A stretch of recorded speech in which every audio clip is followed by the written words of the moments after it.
evangeli yakanyorwa naJohani. Takurava chapter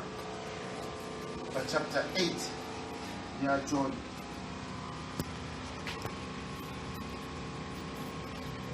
John chapter 8.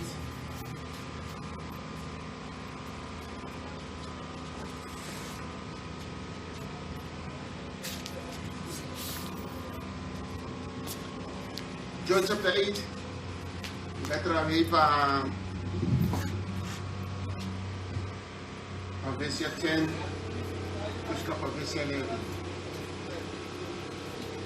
John chapter 8 verse 10 kusvika verse 11. John chapter 8 verse 10. Jesu akakotoroka zvino asingaone munhu, asi mukadzi oga akati kwaari, mai, vaya vakupomera mhosva varipiko? Hakuna wakutonga here? Iye akati, hakuna. Ishe Jesu akati kwaari, neniwo handikupi mhosva, enda hako usatadzazve.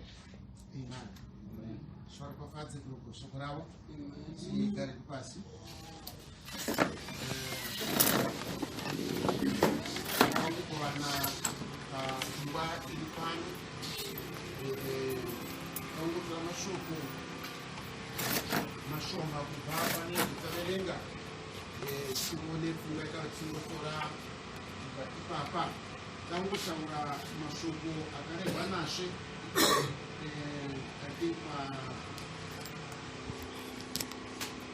pavhesi 11 anoti iye akati hakuna Ishe. Jesu akati kwaari, neniwo handikupi mhaka, enda asi usazotadzazve.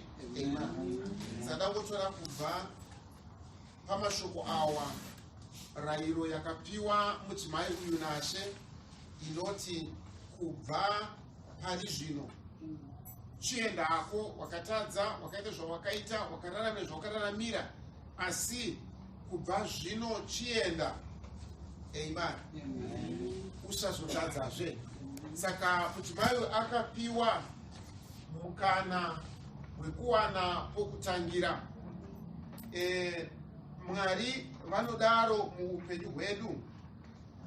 Vanotiudza munzvimbo kana kuti munguva kana kuti muchiitiko chinokwanisa kuchitemera nokupa kwatiri mukana wokuita chingava chipi chakafanira kuti tiite. Amen. Mudzimai uyu wakararama muraramire waakaita, vanhu vakamupa mhaka yekuti wakange akoniwa pakurarama kwake, asi waudzwa pamberi paShe vachibvunzaShe kuti saka munoti kudii pamusoro pomudzimai uyu. Vanoti kana paine usina kukoniwa, usina kutadza, ngaachikanda dombo rokutanga. Saka zvanzi vose vakabva vakainda. Ishe akotama pasi achinyora. Paakakotoroka achisimudza meso, akaona pasina munhu. Akabvunza mudzimai kuti ko vaya vanga vachikupomera vari kupi? Mudzimai akati hapana wandinoona, akanga angosara ndiShe. Saka Ishe vanoti kwaari, chiinda. Asi haana kupiwa free fall yekuti kana wainda chingoendawo. Wakanzi enda asi usazotadzazve. From henceforth, kubva pari zvino chienda. Hauchaverengerwa kudarika kwako, hauchaverengerwa zvawakatadza, hauchaverengerwa upenyu hwawakararama. Zvisingarevi kuti upenyu hwanga wakanaka, zvisingarevo kuti wanga wakachena, zvisingarevo kuti wanga wakafanira, asi papiwa mukana wokuti kubva zvino todzima zvekare, tochitanga upenyu hutsva, wochifamba nzira itsva, wochifamba nomufambire mutsva, usadzokorora zvawakararamira. Hazvinei zvingadai zvichinongedzwa navanonongedza, zvingadai zvichizikamwa newe uinawo murangariro wokuti ndakakoniwa, ndakafamba nemutoo uyu. Asi Mwari uzere nenyasha, iye unoziva chakafanira paupenyu hwedu, anotipa maruramire ekuti tisvike tiwane mukana, tiwane nguva, tinzwe shoko, tinzwe kuchiurwa, tinzwe kuyambirwa, tinzwe kuvhenekerwa, tinzwe kudzidza, kuti tichiziva kuti zvino kana toinda nomutoo upi, tofamba nenjira yakadii, tichiona njira yatakafamba mumashure umu. Saka Mwari unotarira kwatiri kuti kana Mwari atipa mukana wokuti tibve mararamire, tibve muchimiro, tibve muunapwa watanga chiraramira mukati mawo, kubva panguva yokusunungurwa kwedu tichifamba zviri maringe neshoko raMwari sezvaatiratidza. Ishe munoti handikupi mhaka. Just imagine, ngatimutarirai sure tione upenyu hwedu, ngatimutarirai tione njira dzedu. Kana tikatarira kushoko iri nenzira yezviri iro, nokuti Ishe vanoti kuvadzidzi vavo, zvandinotaura kwamuri ndinotaura kuna mose. Ishe zvavakataura kumudzimai uyu sezvavari Hebrews 13:8 kuti havashanduki, madeko ano vanotaurawo kwandiri kuti neni handikupi mhaka, nekuti ndauya pamberi pavo. Ama uyu wakauya achimanikidzwa, uyu wakauya akasungwa, uyu akauya ari mupomerwi, ari musungwa wevakauya naye, asi Ishe wakatarira kwaari. Amen. Akati neni handikupi mhaka. Amen. Hazvinei zvawakapfuura nokuraramira mukati mazvo, handikupi mhaka. Sei usingatipi mhaka? Sei asina kuti mudzimai uyu ndinofanira kuramba ndichiverenga izvo zvose zvawakararamira? Amen. Pana paEfeso chapter 2.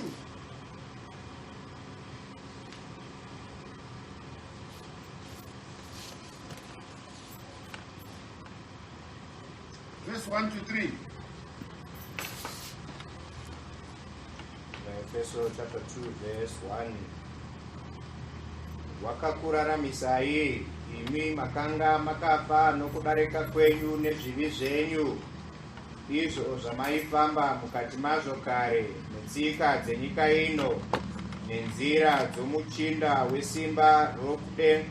wesimba redenga, dzomweya unobata zvino muvana wokusateerera, vataifamba tose pakati pavo kare, mukuchiva kwenyama yedu, tichiita kuda kwenyama nokukufunga kwedu, napakuzvarwa kwedu isu navamwe vose taiva vana vokutsamwirwa.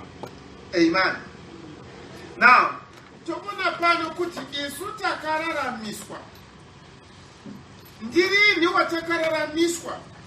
Kwai isu chose takaberekwa, tikafamba nokuraramira pakati pevana vokutsamwirwa.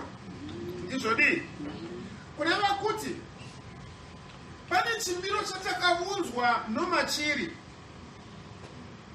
Kudai ndikakwanisa kutarira kwandakabva, ndinokwanisa kuona kuti kunyangwe kuberekwa kwangu panyika, kunyangwe kuunzwa kwangu panyika, ndinokwanisa kuona mhosho, ndinokwanisa kuona kuresha, ndinokwanisa kuona kutadza. Mukatarira Daniel achinamata ari muBhabhironi, anoti isu takatadza namadzibaba edu akatadza. Ndokwanisa kutara ndikaona kusachena kwangu kubva kune kwandakaberekwa, kubva namawiro angu panyika. Amen. Munoziva pakuunzwa kwedu panyika kuna vamwe vanokwanisa kutakura this tag yekunzi ndiye kauya uya, ndiye mwana uya uya. Can you see? Tinokwanisa kutakura zita irero. Saka ndo zvataiveri. Handikwanise kuramba kuunzwa kwangu panyika. Handikwanise kuramba kuti ndakaberekwa muzvakaipa izvi. Nokundo zvinorehwa pano kuti ndo zvataiveri. Takafamba muutera hwekuchiva kwenyama nokuda kwechimiro chatakaberekerwa machiri. Nzira yatakarerwa nayo, nzira yatakakudzwa nayo, zvaiva kunze kwesimba redu, zvaiva kunze kwekugona kwedu, zvaiva kunze kwesarudzo yedu. Can you see? Handina kusarudza nzira yandakauya nayo, handina kusarudza nzira yamarererwe angu. Izvo zvose zvaiva kunze kwesimba rangu. Asi izvozvo hazvireve kuti handina kuuya nenzira iyoyo. Anti munozviona? Kana zvaifanira kuti tiri tuvana titumwe kuenda kundoba kuti mumba mudyiwe, andaikwanisa kuzvirega kuzviramba ndandisina maruramire. Hazvina basa kana ndaifanira kunyepa kuti amai havapo ivo vakavanda mumba kuti zviunze kurarama mumhuri medu, andaikwanisa kuzvidzivisa. Inzira yandakakudzwa nokurerwa mairi. Ndizvodi zvakaisa umwe unhu, zvakaisa mumwe muraramire, zvakaisa mumwe muitiro pamusoro pangu. Izvozvo handina simba. Amen. Kana naiva mudoko vabereki vakati ngatitambei apa tiende apa, handaikwanisa kuramba. Kana vakati ngatibvei apa tiende uko, handaikwanisa kuramba. Izvozvo zvose zvaiva simba pamusoro pangu noda kwechimiro chandaiveri mukati macho. Amen. Ndo zvinorehwa pano neshoko raMwari. Takaberekerwa mune izvozvo tikararamira mazviri. Amen. Asi Bhaibheri rinoti zvino pavhesi ya4. Can you just read verse 4?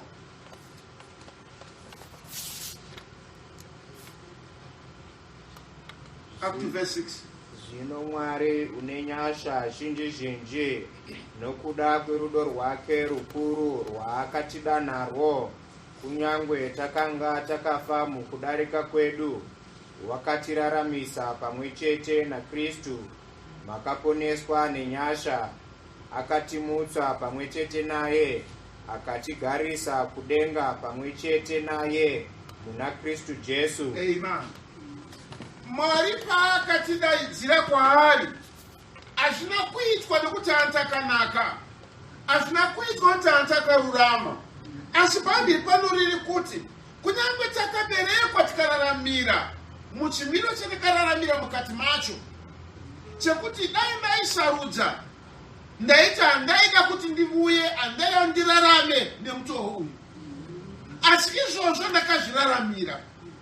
Asi Mwari nokukuru hwenyasha dzake zvisingazi mumabasa angu andakaita nokuti haana kutongonaka. Mwari nenyasha dzake, iye uzere nyasha, kwai akandiraramisazve kunyange ndandakafa mukudarika kwangu. Mwari unoziva zviri shoko rake. Taona pane John chapter 8, chapter 10 was it? Chapter 8 verse 10. Kwai akati kumudzimai uya, ini handisi kukupa mhaka, chienda asi usazotadzazve.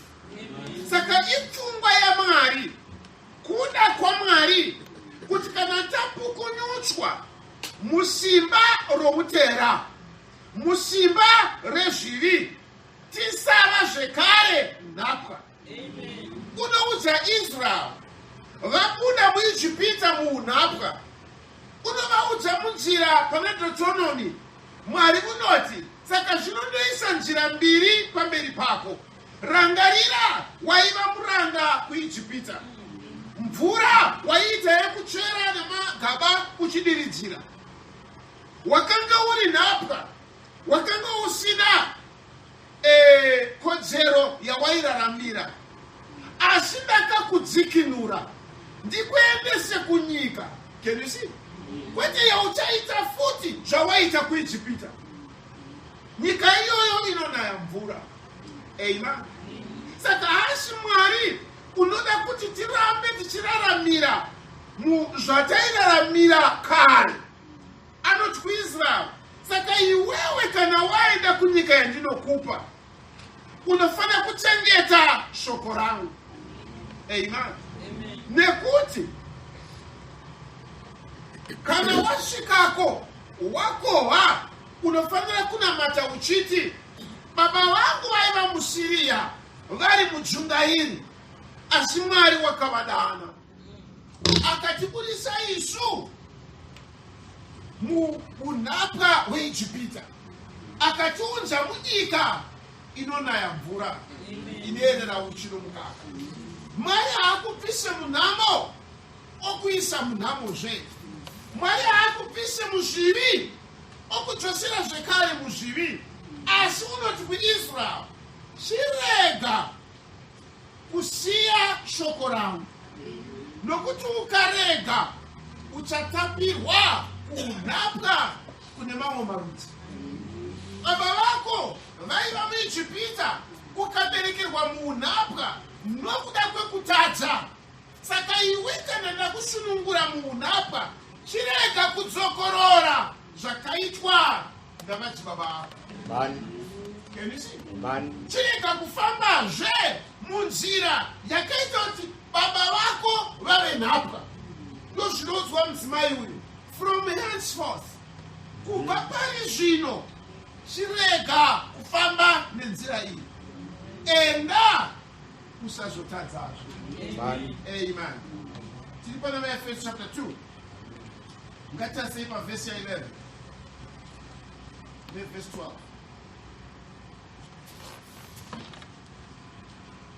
Naizvozvo rangarirai kuti imi vahedheni munyama mainzi vasina kudzingiswa, naivo vanonzi vokudzingiswa kuri munyama kunoitwa namaoko, asi nenguva iyo makanga musina Kristu, muri vaeni pasungano dzechipikirwa, musine maturo, musine tariro, musina Mwari panyika.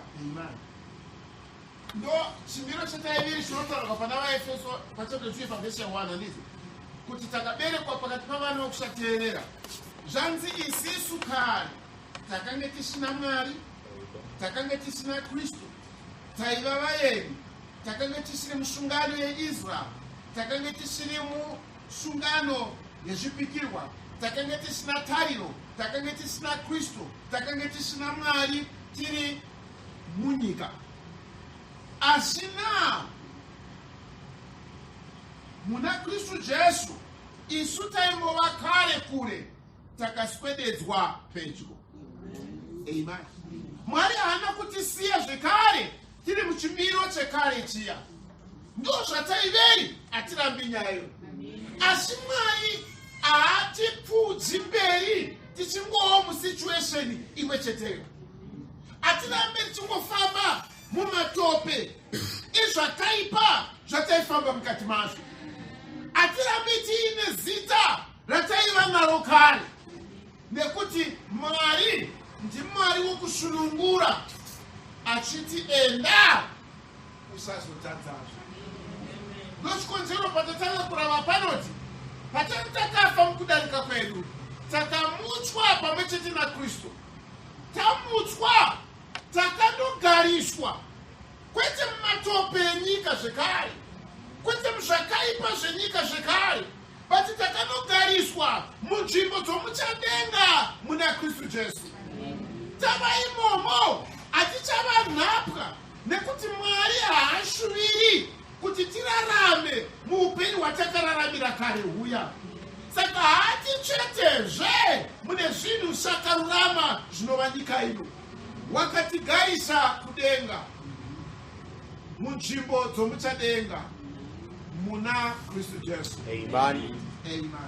Enda usazotadza. Amen. Amen. Veremu chapter 7. Ngatirave verse 1 kusvika paverse 6. Veremu chapter 7 verse 1.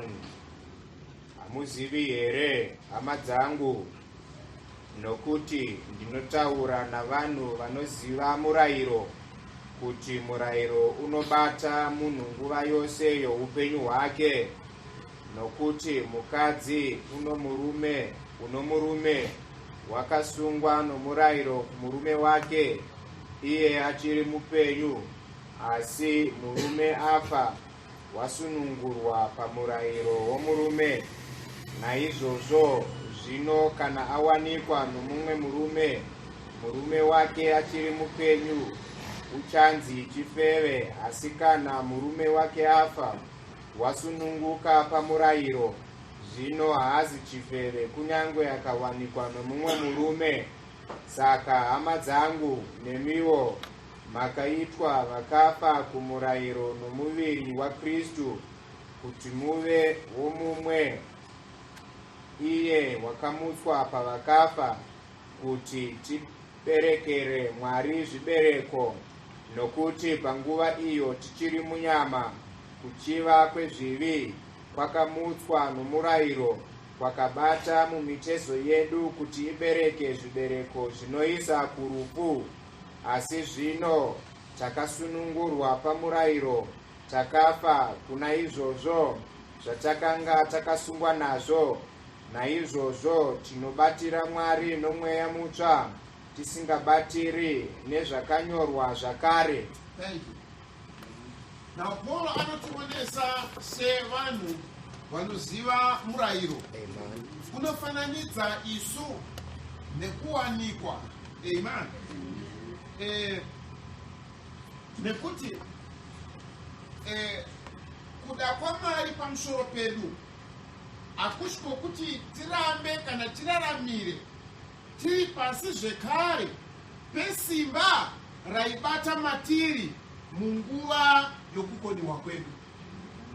Hazvirevi kuti hatina kukoniwa taona kudaro, hazvirevi kuti hatina kutadza tazviona, asi Ishe vanoti chienda usazotadzazve. Unoreva pane mumwe waakaporesa akati, waporeswa chienda usatadzazve, kuti zvikuru kudarika izvi zviuye pauri. Hakusi kuda kwaMwari kuti hama tiraramire taoneswa chiedza cheshoko raMwari, tadzidziswa neshoko raMwari zvatinofanira kuraramira nokuita, mapfekere nemazvibatire Mwari vationesa neshoko rake. Hazviratidzi zviri zvodzo yomweya waMwari kana tikava neunhu hunoshuvira, hunoda, huchikuda kudzokazve kune izvozvo Mwari zvaakatikurisa mazviri. Pita unoti ishoko rinoregwa neshumo inoti imbwa inodzokera kumarutsi ayo. Hausi unhu hwemunhu kuti zvaarutsa adyezve. Hakusi kuda kwaMwari kuti zvaatisunungura pazviri zvitiite nhapwa zvekare. Sheva tibatsire. Towisana. Naumwe angati aiwa ndandisingazviiti kare. Izviro kwazvo. Pane zviri nyika zvinorehwa pano taifamba mubutera uye taifamba muzvakaipa zvevanakomana vokusateerera. Hazvinoti takapfuura nemazviri zvese. zvimwe takatadza kuzviita nokuda kwezero redu, zvimwe takatadza kuzviita nokuda kwemari yataiviri nayo, kudai ive shoma isingatikonesa isingatitendero tiite izvozvo. Hazvizvezvo takararamira, asi kana tikarega kupfuurira mberi mushoko raMwari, tichadzokazve mune zviya zvatairaramira, mazviri maiva namamwe mabasa akashata kunenge kusina kuabata, tozoonekwa tanhapwa kwaari zvekare. Ashama kusunungurwa kwedu, kana kuti kanganwiro yezvivi zvedu, kanganwiro yechokwadi. Amen. Ishe vakareva kumutadzi pamuchinjikwa vakati, not kwauri nhasi ndichava neve muparadhiso rababa vavo. Wanga akafanira kuti adzike kuHadhesi, wanga akafanira kuti aende kuShiori, munhambo namadambudziko ekurashika. Asi nekuti watenda, ndinosimbisa kwauri kuti hauchazoendi kunzvimbo iyo yokutorwa, uchava neni muparadhiso rababa vavo. Amen. Zvakazarwa chapter 1, let me just read verse 5 again. Zvakazarwa chapter 1. Or is it Zvakazarwa chapter 5? Must be Zvakazarwa chapter 1. Zvakazarwa chapter 1, verse 5. Nokuna Jesu Kristu chapupu chakatendeka, dangwe kuvakafa, mubati wamadzishe enyika, kuna iye unotida akatisunungura pazvivi zvedu neropa rake. Amen. Iye wakatida. King James, and loosed us. Akatisunungura. Kusunungurwa kuita sei? Kusunungurwa, kubviswa, kupomerwa. Hakuna wakasununguka anosunungurwa. Saka njiri takasunungurwa, it means takasungwa mubutera uhu, takasungwa muzvakaipa izvi, takasungwa muzviri izvi. Can you see? But Ishe vouya votisunungura. Amen. Kana tasunungurwa, hatisunungurwa kuti tizosungwazve. Tasunungurwa ndiyo kanganwiro yechokwadi. Kana Mwari vakakukanganwira, vanokusunungura kubva mune chanhu chakakubata. Hauchararamira machiri. Mauri hamuchisina nzara nenyota yekuraramira imomo. Mauri mava nehanya yekuva wakarurama. I want to believe kuti mudzimai uya wasimuka paya, hama mafungiro ake anga asiyana neaaifunga. Maitiro ake akanga asiyana. Amen. Mapfekere ake anga asiyana. Nehunhu hwake hwakanga wasiyana nezvaaisiraramira kare kare. Amen.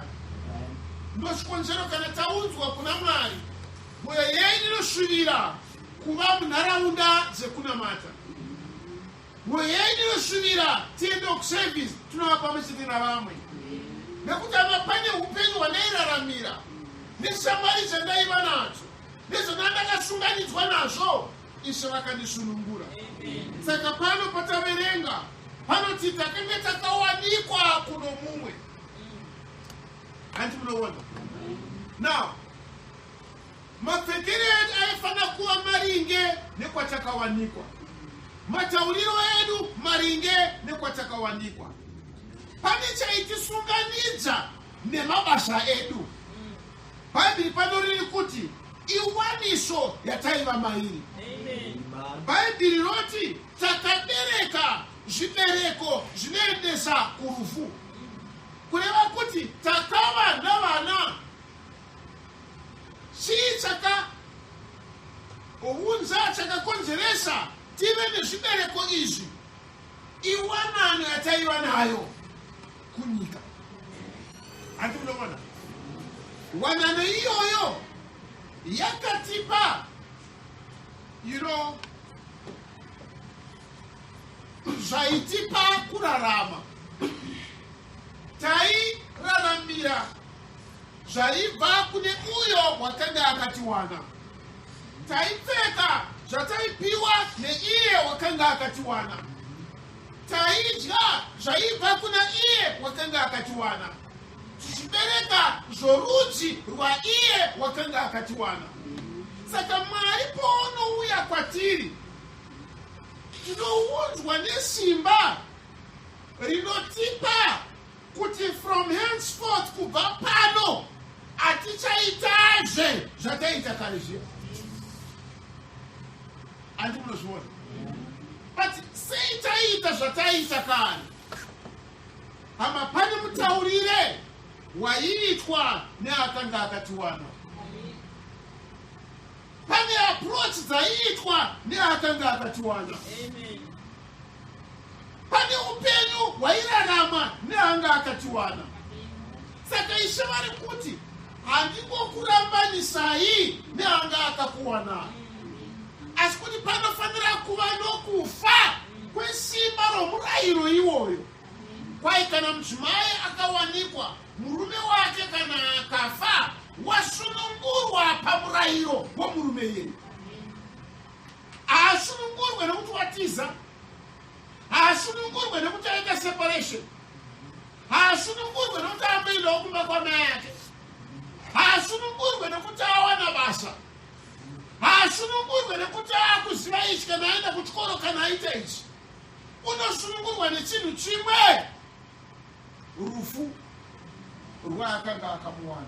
Amen. Saka Ishe vanotaura pano nomuenzaniso wokuti nesuwo takabviswa kumurume iyeyo, watairaramira, watairya zvesimba rake, wataita zvepfungwa yake, wataibereka vorudzi rwake. Takasunungurwa nesimba rokuti wakafa. Haachisina influence patiri, haachisina simba patiri. Hatigone kudzokera kwaari tikati ndipowo mari, hatikwanisa kudzokera kwaari ndikati ndipowo chokufuka, nekuti haachiko, wakafa. Saka isu takafa kumunhu wedu wekare, akavigwa pamwe chete naKristu. Patakazomuka, hatina kumuka tiri muchimiro chekare chiya, takamuka tiri muchimiro chakarehwa naKristu. Amen. Kuna zvakasaruka chapter 1.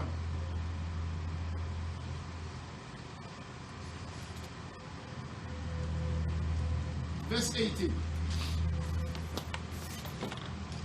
Verse 18. Na iye mupenyu ndakanga ndafa, tarira ndiri mupenyu nokusingaperi-peri, neki dzorufu neHadesi. Amen. Ndakange ndakafa. Wakafa rini paKalvari, asi zvino ndava mupenyu. Haana kuramba achingova chimiro chaaineri paya. Akafa izvino kwazvo, but zvino wamuka. Kumuka kwaaita nako hakuchamupazve maruramire ekuti rufu rwuve nesimba pamusoro pake. Saka akamuka kuti asazofazve. Enda usazotadzazve. Ndozviri unhu hwaMwari. Amen. Hatisunungurwe nhasi kuti mangwana tirashikezve. Hatityi vapenyu nhasi kuti mangwana tive vakafa zvekare. Kubva pazuva irero ndochikondochimba kuti raiva zuva guru randakaponeswa. Zvandairaramira handichararamiri. Amen. Zvandaifamba mukati mazvo ndakazvisiya. Sokudenga vatibatsira. Ndizvo dii? Amen. Nevakavata ndizvo vabatsirei kuti vatipindure. Vabatsirei.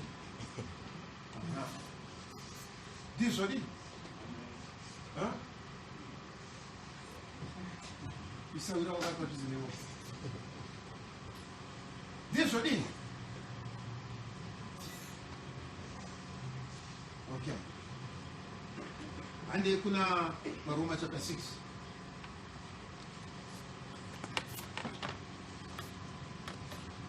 Roma chapter 6. Read again verse 1 to 7. Verse 1.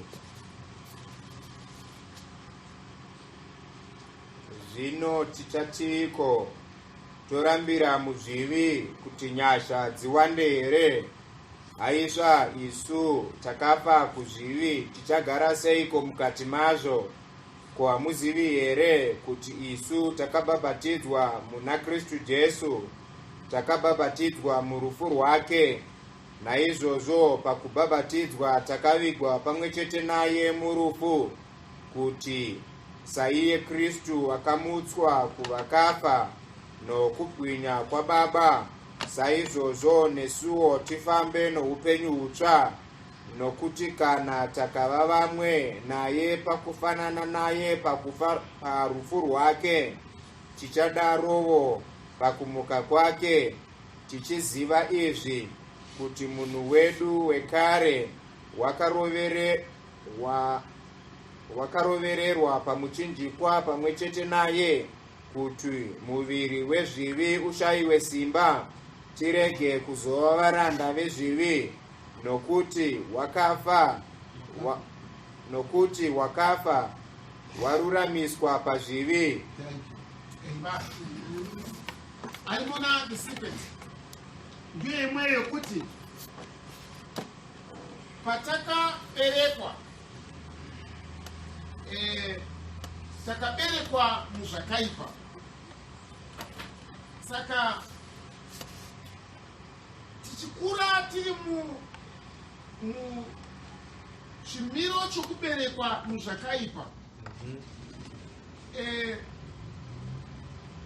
pataipfuurira mberi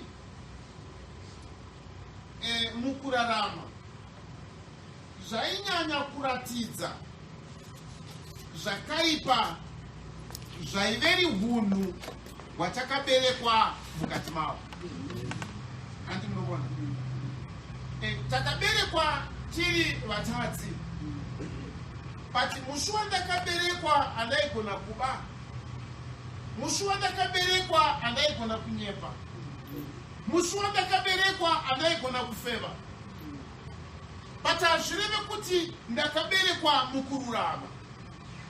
Zvaingotora nguva, mazuva paaiwedzerwa, vachitamba birthday party yangu ye1 year.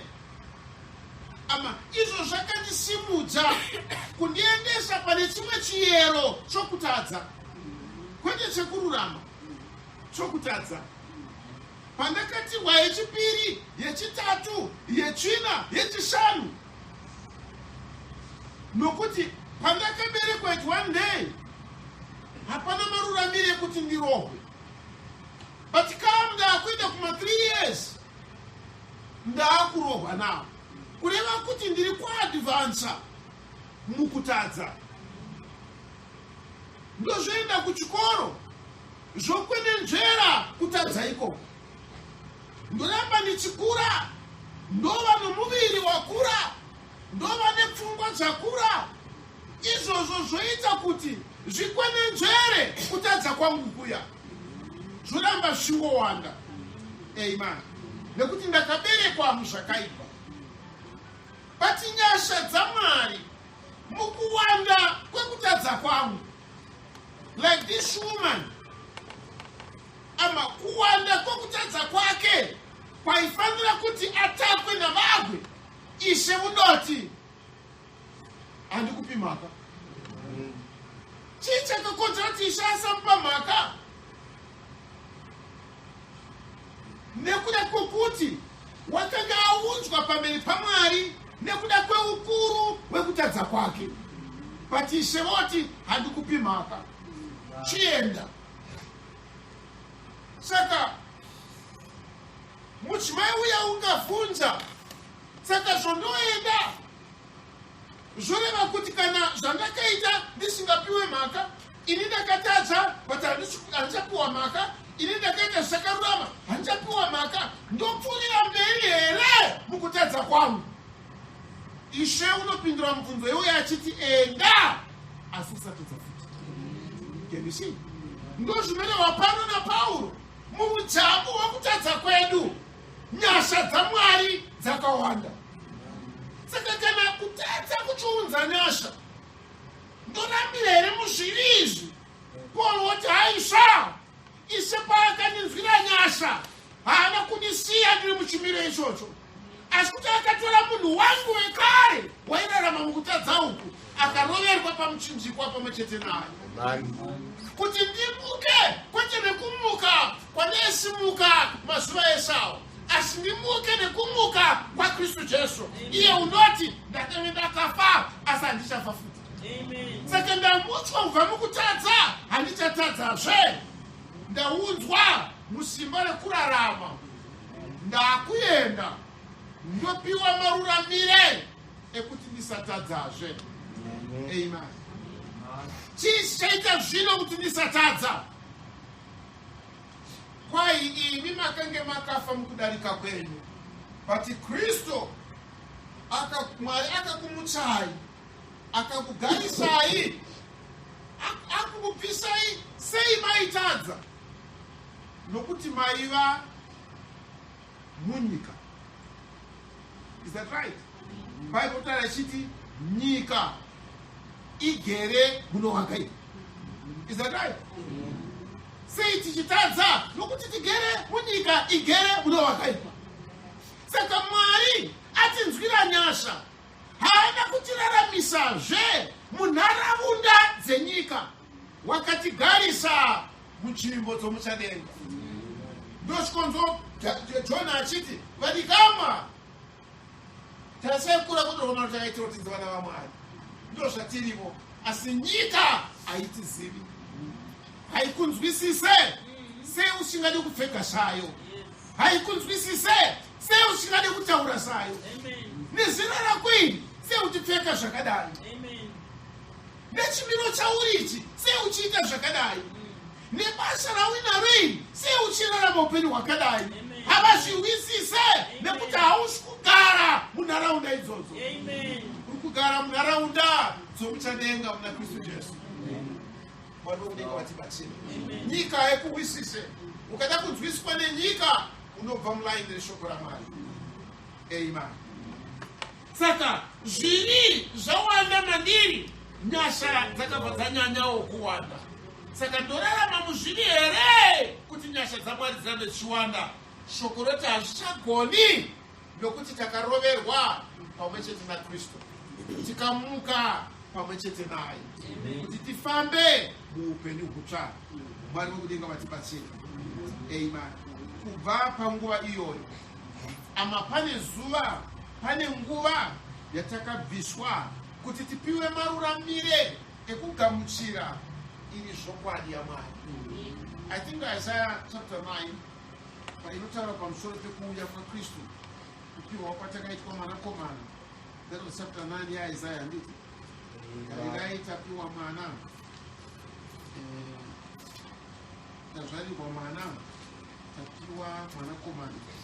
That is chapter 9 yebhuku yaIsaiah. Can you just read verse 8 yoga? Prophet Isaiah chapter 9 verse 8. Jehovha wakatuma shoko kuna Jakobo rakaburukira pamusoro pavaIsraeri. Amen.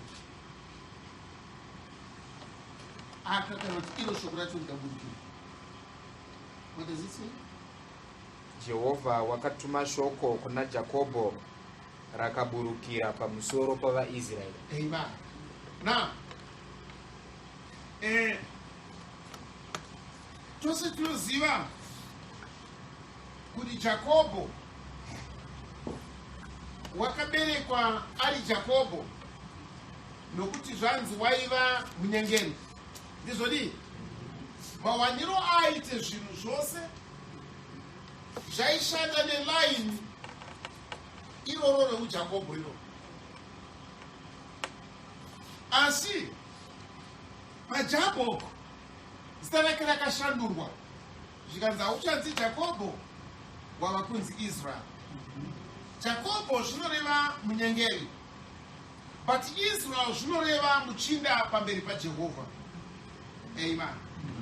Saka pano tonzwa Bhaibheri roti Mwari wakatuma shoko kuna Jakobho. Amen. Shoko ratuma kuna Jakobho. Shoko irero rakandowira rakandosvika kwete pana Jakobho but pana Israel. Can you see? Yes. Munhu mumwe chete. Jakobho ndiye wakazonzi Israel. I think don't worry about this. Tukona. Mudola. Amen. Asinda roho. Huh? Okay, so you can see. Right. Saka Jakobho ndiye Israel. Ashandurwa pa Jacob. But sure kunoku aiva Jakobho. Maitiro ake ndi Jakobho. Mafungiro ake ndi Jakobho. Saka shoko ra Mwari rovuya pana Jakobho. Asi chizaruro cheshoko ra Mwari achibate pana Jakobho chinobata pana Israel. Can you see? Andikone kubata chizaruro cheshoko ra Mwari ndiri Jakobho. Chizaruro chinovuya kwandiri kana ndava Israel. Wava muchinda pamberi pa Jehovha. Wava mwana wa Mwari. Wava musanangurwa wa Mwari. Nemhaka iyoyo kana shoko ra Mwari rakuuya. You know, vamwe vanofunga shoko ra Mwari mutemo. Shoko ra Mwari rinorema. Shoko ra Mwari zvinonetsa kuti uzviite.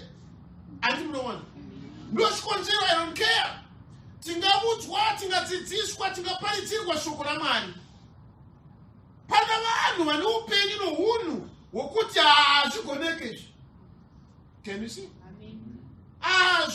Zvakaoma hapana nozvigonezvo. But Ishe vanoti zvisingagoneke kuvanhu kuna Mwari zvinogoneka. Can you see? Atina nambiri atide kutiite zvinorehwa neshoko ra Mwari nekuti hapana nomuzvigone zvakaoma. Shuwa zvakaoma kuna Jakobho. Kuti asangane naEsau zvakaoma kuna Jakobho. Kana iye akasarenda akati aiwa handingazvigonezvi. But Mwari akati aiwa kubva zvino hautisiri Jakobho wava Israel. Chienda kunosangana naEsau. Hamasimba rose raEsau rakawira pasi. Akanga asingasangane naJakobho aisangana naIsrael. Saka isu Mwari wakatidzukunura akatibvisa musimba ratairaramira rekuti hazvigoneke. Hazvaikwanisika nokuti biologically zvinonzi ndozva zvinofanira kuva. Netsika yechiberekerwe chedu ndozva zvinofanira kuva. Nomweya nehunhu hwamateteguru edu ndozva zvinofanira kuva. But hamatakadzikinurwa kubva ipapo. Kuti kubva panguva iyoyo hamatichifamba neupenyu husati huri subject, husati huri muunhapwa. Amen. It's like ukataura nomuIsraeri ari muIjipita nyaya yekuti enda unopa chipiriso hama hazvigoneke uri muIjipita. Nemhaka yei? Ande kuna Genesis. I want to show you something.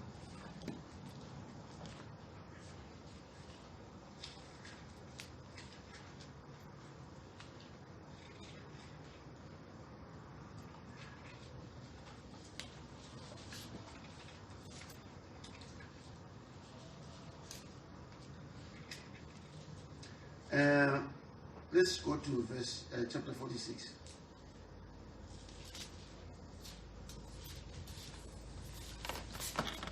Genesis chapter 46.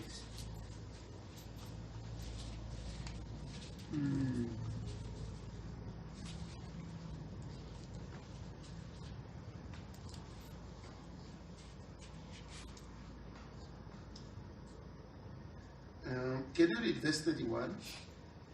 Verse 31. Zvino Josefa akati kuvana vababa vake naveimba yababa vake, ini ndichakwira kundoudza Farao ndichiti kwaari, vana vababa vangu neveimba yababa vangu vaigara kunyika yaKanani vasvika kwandiri. Varume ava vafudzi, nokuti vaifuwa zvipfuwo, vauya namakwai avo nenzombe dzavo nezvose zvavanazvo. Zvino kana modanwa naFarao akati, basa renyu nderei?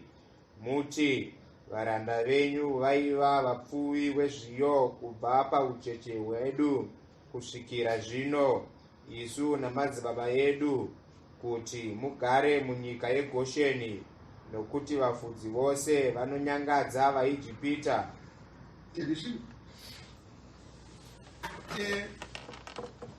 vaIjipita vanga vasingade makwai, kunyangwe vafudzi vamakwai. Chaiva chinyangadzo kuvaIjipita kuti munhu ave mufudzi wamakwai. Saka kunyangwe Joseph ndopaakareva shoko risina kuira neupenyu hwose hwaakasimborarama hwakanaka. Akati kana Farao akakubvunzai, muti tinofudza ng'ombe, nokuti mukati tinofudza makwai, zvinonyangadza vaIjipita kuti vaita associate nomufudzi wamakwai. Ani munobona? Saka kunamata vaIsraeri vari muEgypt chinhu chasingakwanisiki.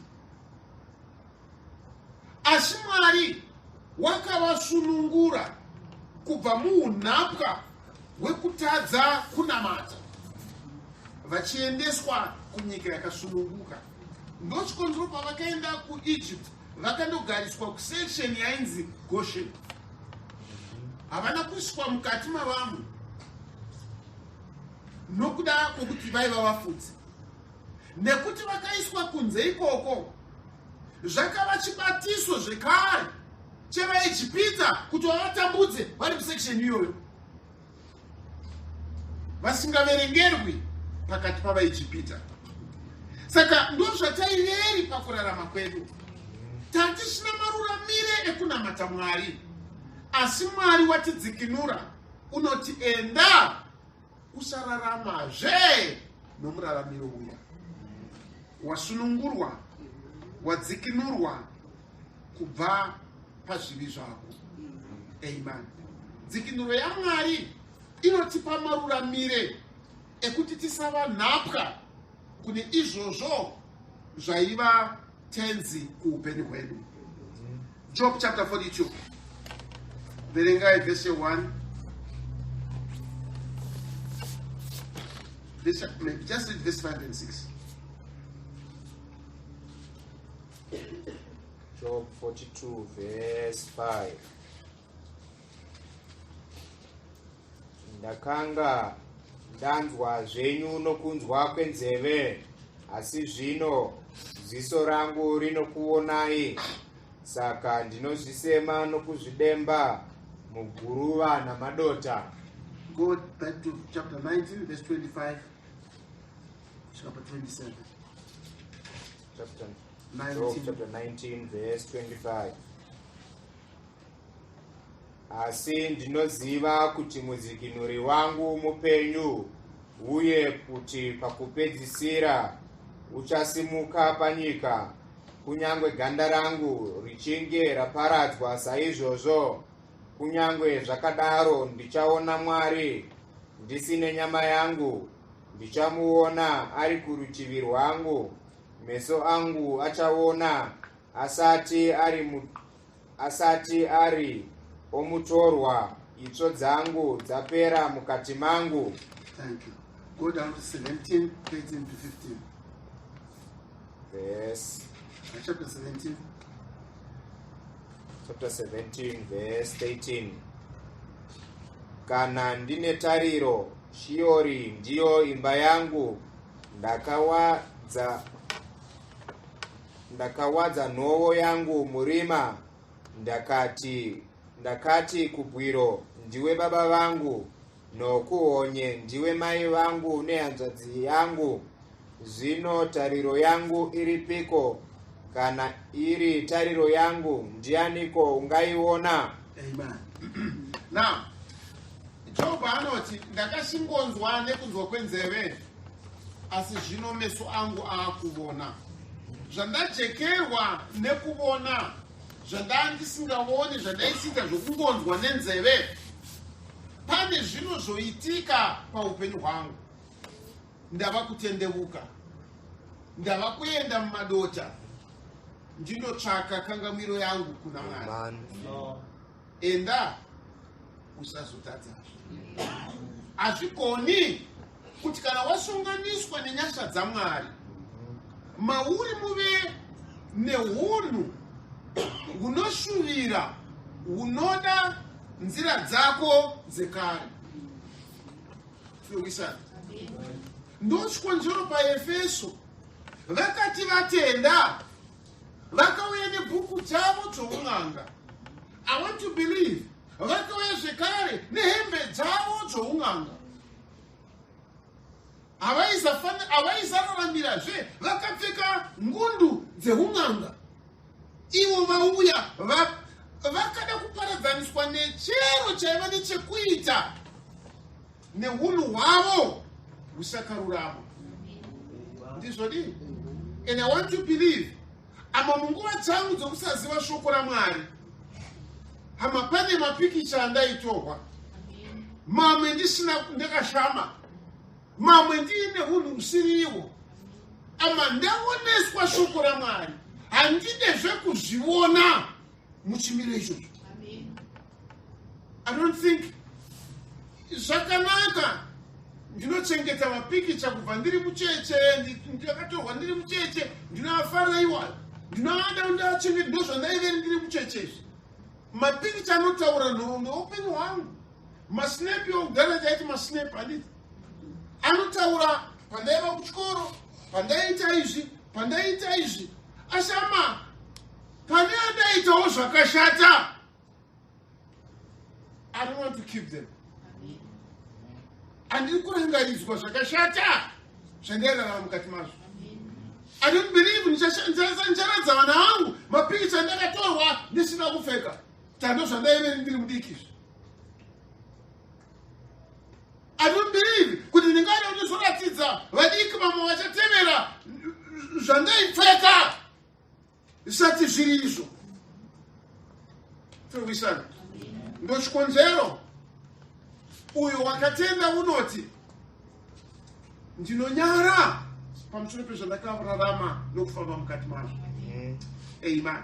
Saka Job achiti pandakanzwa nezveve, pandakaona zvandaisiwa nezveve, zvaunza chimwe chimiro mukati mangu, ndava kuchema, ndava kutendeuka, ndava kubva mukurarama kworudzi irwoko.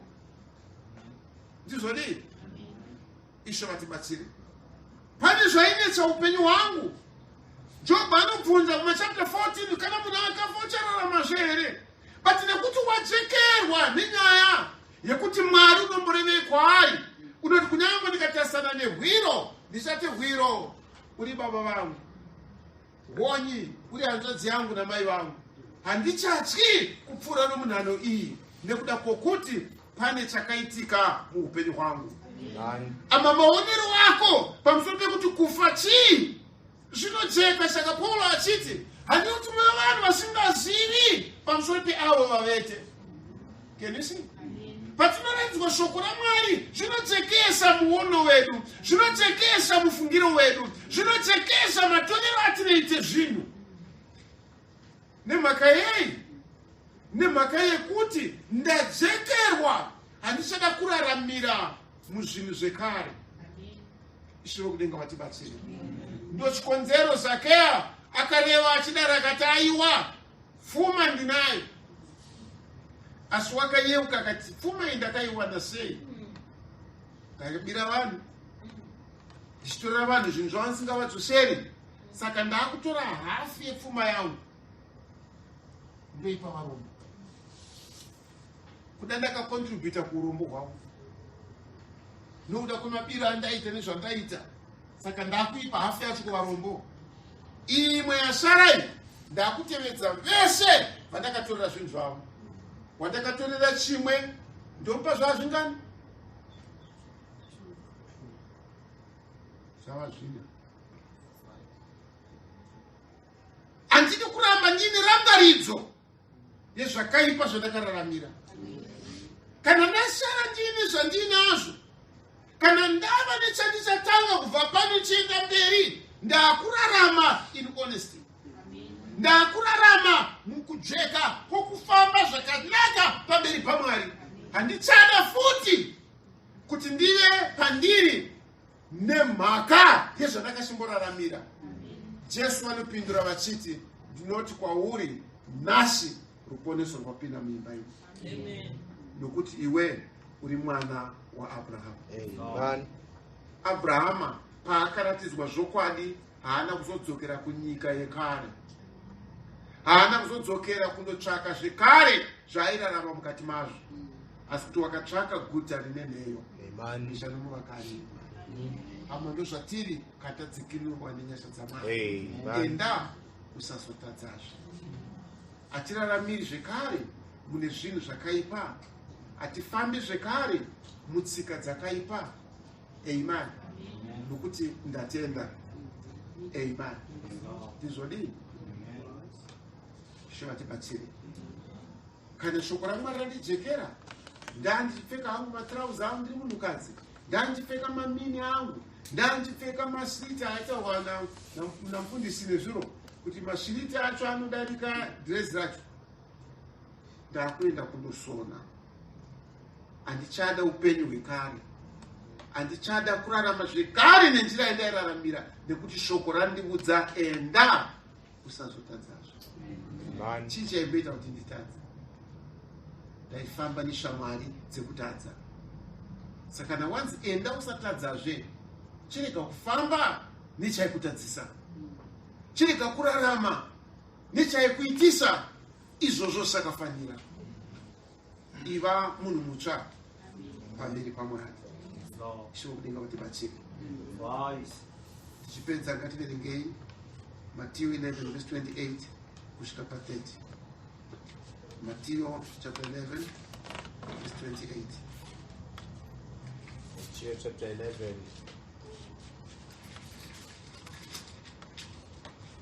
verse 28.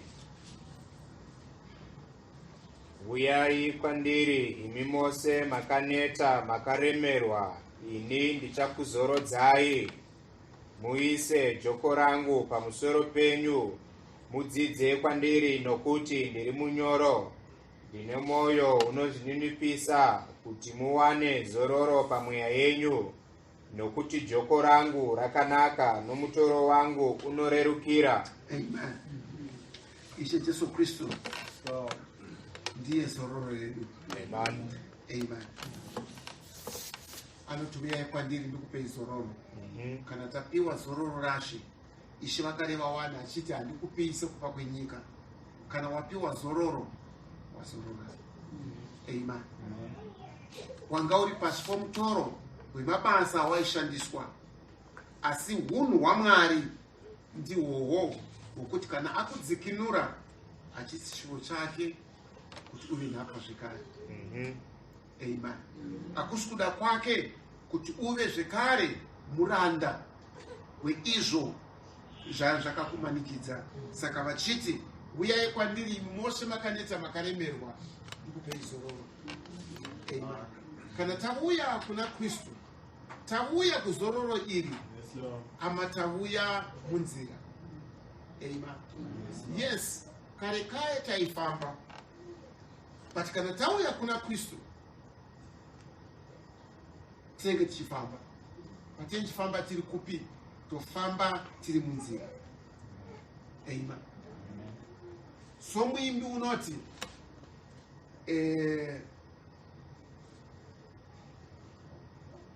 ndakauya kunashe, never to roam again. handicharingaira. Ama kana usingazivi nzira, pamwe wamboenda wakadai, wazorotai wazvirizvo, wadzoka waenda wakadai, wabvunza wanza zvirizvo, wadzokera kwaunga uri, wadzoka uchingotenderera nokuti zhira hausi kuiziva. Asi kana wauya kuna Kristu, wauya kunzira. Apachina kuramba uchingoringaira, waakuziva tsoka dzako dzava kutungamirirwa, meso ako akuvhenekerwa nokuti Ishe Jesu ndiye nzira. Amen. Hauchafambi murima nokuti iye ndiye chiedza chenyika. Hauchafamba wakaremerwa nekuti mutoro wake unorerukira. Ishe vatibatsire.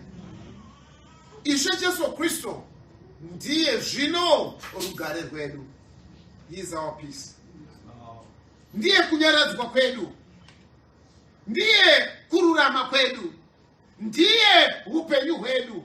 Saka natauya kwaari, tauya kukuzorora. Atichafambi nomufambiro wekare. Achararami nomuraramiro wekare. Kuda kwedu akusiko kufadza chimiro chiya chekare. Tava kuda kufadza iye wakatidanira kunyasha dzake. Nokuti hatuna kurambanishwa nomurume wedu wekare, asi kuti wakafa. Akuchina kokudzokera. Akuchina kokundotaura zvekare, nokuti haachiko. Takawanikwa kuna Kristu. Ishe vatibatsire. Pati pane mupfekero wandaita kuti ndimufadze wekare uyu. Pane maitiro andaita kuti ndifadze wekare uyu. Asi zvino haachipo. Amen. Itsika yamadzimai yekungoti ameno baba wekwedu havazvidi. Baba wekwedu ndivanoti ndiite izvi. Vanoda kututira zvese kuti murume ane simba. Ani munobona? Taurana vanopfeka matrauzi, vanobvunza kuti murume wangu ndozvaanoda. Vanopenda, murume wangu ndozvaanoda. Saka pane simba riri pamusoro pamaitire emunhukadzi uyu rinobva kumurume wacho. But kana achisiko, hauchava nhapwa kwazviri. Amen. Asi kana uyu wafa, hazvina kunzi zvapera kwaita kawanikwa nomumwe. Amen. Hama kana uyu kuti aibereka zvibereko zvinoendesa kurufu, Bhaibheri razotodza kuti akubereka zvibereko zvinoendesa kuupenyu. Is that right? Kana taimupfeka mupfekero uyu utifadze wekare, iko zvino taane mupfekero watakuita unofadza wakati wana. Amen. Atiuye nemitemo nemirayiro yeuyo uri murwiro kuti zofadza uyu unorarama. Is that right? Takauya kuna Kristu kuti timufadze. Zvekare zvakapfuura. Mararamire ekare akapfuura. Mataurire ekare akapfuura. Nekuti Ishe wakareva achiti, enda asi usazotadzazve. Chirega kurarama nomuraramiro waita kare. Chirega kufamba nomufambiro waita kare. Nekuti wava chisikwa chitsva. Paul anotsigira achidaro kuti kana munhu muna Kristu Jesu ava chisikwa chitsva. Tarirai, zvekare zvapfuura. Zvose zvava zvitsva. Mararamiro ava matsva. Maonero ava matsva. Mafungiro ava matsva. Nekuti Ishe wakandiudza achiti kubva zvino usazoraramirazve muurume hwekare. Enda asi usazotadzazve. Mwari kuti vatibatsire. Mwari vatinzwire nyasha. Amen.